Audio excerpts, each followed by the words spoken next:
Paris, city of light. A landscape for lovers, artists, and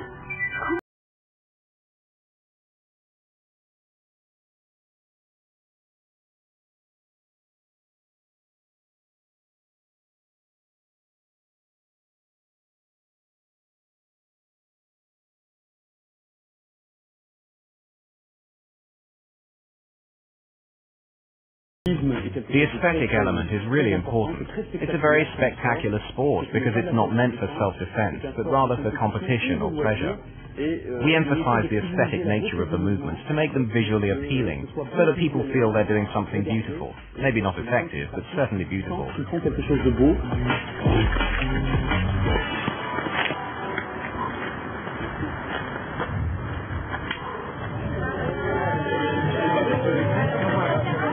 Frédéric Morin is the president of the Paris-based Combat Cane Sporting Association, known by its French initials ASCA. If you like the demonstration you've just seen, he'll be absolutely delighted. His sport may be almost unheard of, even in France, but he's doing everything possible to bring it to the attention of the general public. We wanted to know more about combat canes, but before he could take up his weapons, Frédéric needed to get changed. He uses handball shoes to provide sufficient grip during bouts, and that's just the start. Our equipment includes a padded jacket, trousers and gloves that are specially made for this sport. The helmet is a modified fencing helmet with some extra padding at the top and at the front to avoid injuries. Frédéric himself was introduced to the sport when, as a student, he wanted to start fencing, but was discouraged by the cost of a sword. The teacher suggested he try combat canes instead, where the sticks are available very cheaply.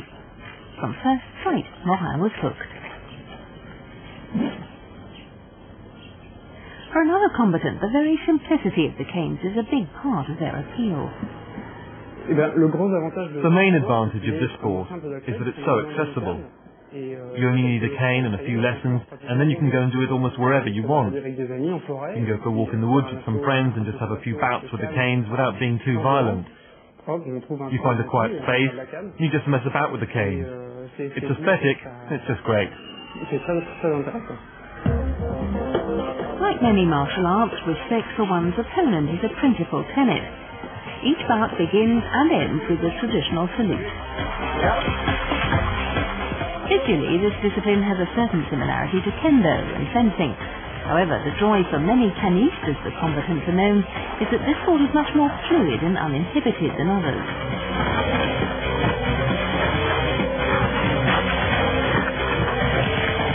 In particular, cannistes are encouraged to jump to avoid blows to the legs. I fenced for 4 years. In fencing, everything happens along a straight line, and you're limited by the wire you drag behind you.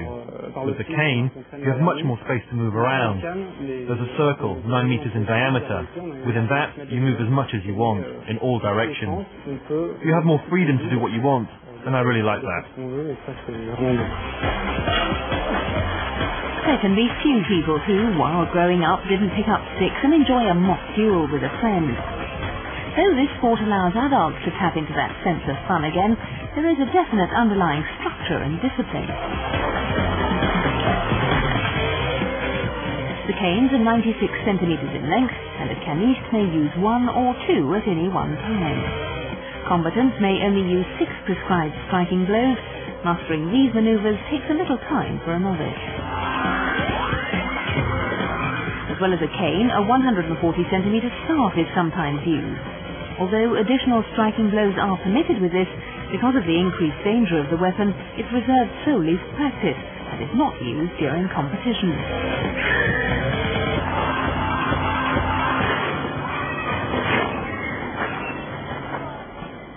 There are 3 target zones that score points during competitive bouts. The head, above the ear level, the chest, and the lower leg, including the calf area. Bouts comprise 2 rounds, each up to 3 minutes in duration, with a referee adjudicating.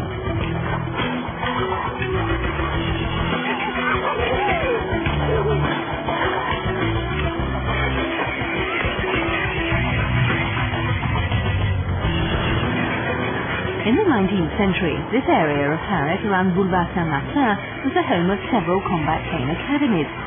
In those days, the area was plagued by criminals, and the cane was taught very much as self-defense.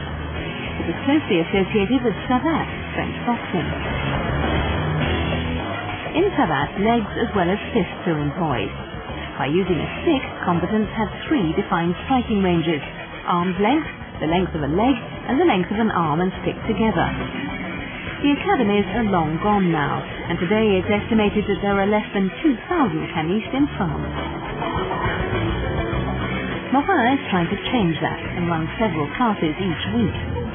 He's passionate about the cane and what he thinks it can offer.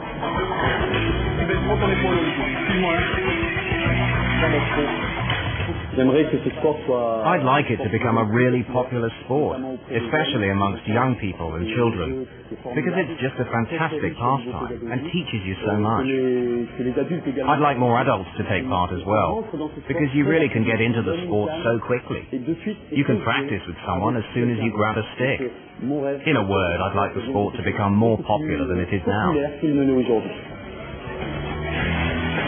Frédéric Morin and his canistes have their fellow Parisians in their sights. And if they succeed in their promotional battles, combat canes won't be France's secret sport for very much longer.